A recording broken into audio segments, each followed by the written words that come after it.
There was a lot of cleaning up to do around town after the high wind gusts all day yesterday. Oh, trash blowing everywhere, all those down power lines, and a lot of fences and roofs to be rebuilt now. KMAC's Tori Larned surveyed some of the damage today and joins us live from South Lubbock tonight. Tori, how bad did you see it around town?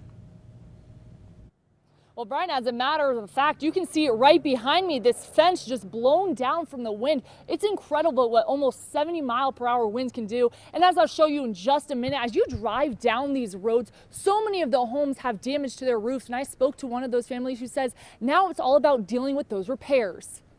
My mom was like, hey, the dog got out. You need to go get him. I was like, how'd the dog get out? She was like, well, look outside. A powerful wind blowing around debris, knocking down fences. And so I looked, and this whole back panel is blown over. This South Lubbock neighborhood is cleaning up the mess. The Boyd family says they're still processing how that wind ripped up their roof. My mom called me and said there was a loud banging noise, and so she went out there and she saw that there was tiles missing. Like many homeowners, they called in the professionals to see how bad the bill for that damage will be. I'm gonna try to help pay for it, of course, and see what else that needs to be done. If you've got a patch of shingles blown off,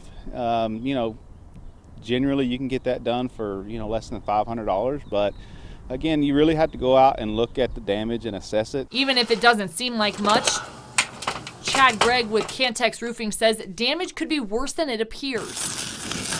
Sometimes you can see a patch that's blown off, but around it you may have a lot of loose shingles that are actually damaged. You just can't see it. Gregg spent Thursday assessing damage to homes across town and patching up as many roofs as possible before more severe weather strikes this season. Because it's open, if you got shingles that are missing, it could leak.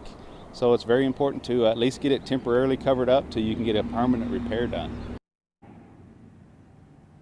Gregg says it'll take another couple weeks to deal with all the damage that they've seen. Reporting from South Lubbock, I'm Tori Larned, KMAC News.